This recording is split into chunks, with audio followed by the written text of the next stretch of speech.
Joining us now for the Republican perspective on all this, ABC News contributor and former Republican congressman from Georgia, Tom Graves. Tom, welcome and thank you. Let's talk about the elephant in the room, Donald Trump announcing. GOP senators Ted Cruz, John Cornyn, and others are already voicing skepticism about Trump running for president. So let me ask you, how much damage do you think the midterm elections, especially with those high-profile, hand-picked Trump candidates going down to defeat, did for Donald Trump, and what's his role in the party as you see it going forward? Yeah, great questions, and I think they had an impact. Clearly, they had an impact. He has an influence on primaries, and it appears he has lesser of an influence on general elections where it really matters. And I would say largely, sequels are less popular than the original, and maybe that's what you're starting to see or experience, especially when it's the same cast or cast of characters and lines and script, so to speak.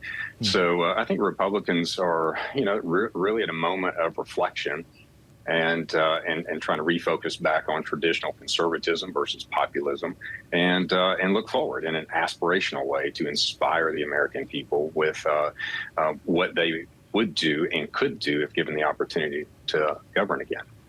So how does Trump fit into that then? Let's talk about GOP strategy, right? We've witnessed the red wave that wasn't. Republicans smacked Trump with the blame for those losses, saying he's just tainted goods. He's embroiled in these investigations. There's this infighting on the Hill now where members of the GOP are frustrated over their failure of winning back the chamber. So how do you picture your party here moving forward? And on top of that, Trump's got members of his own family, including his daughter, who was his right-hand woman, excuse me, who says she's not even going to campaign with him. Yeah, I mean, politics is tough. It's a contact sport indeed.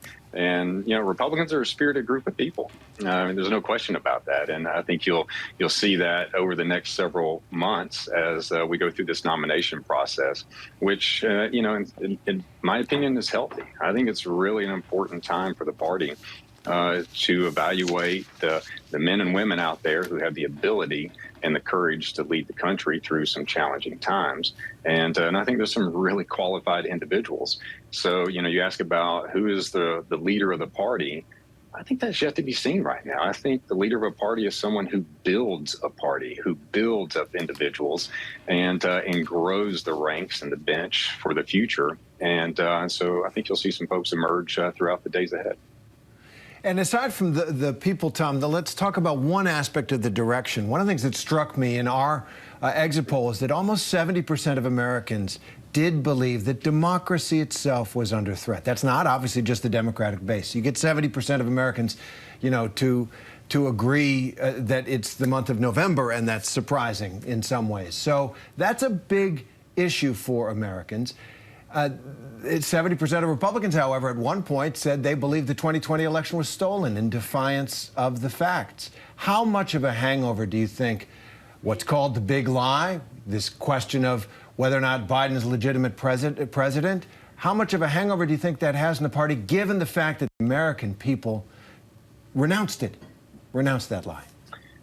Yeah, I think, as is with both parties, you're going to have different groups or factions or beliefs within both parties. So you will always have a group that will advocate for that, and probably in both parties. I mean, probably if you broke that polling down, that 70%, it was probably half, 35% of that was Republicans, that challenged democracy or didn't believe it was stable, and half of it was probably Democrat, so who were polled as well, because right now there's a lack of trust. If you really think about whether it's process or whether it's the elected leaders or those that actually work together in the halls of Congress, there's just a lack of trust in general. All right, Tom Graves, thank you so much. Good discussion. We've got a lot more news ahead right after the break. Stay with us.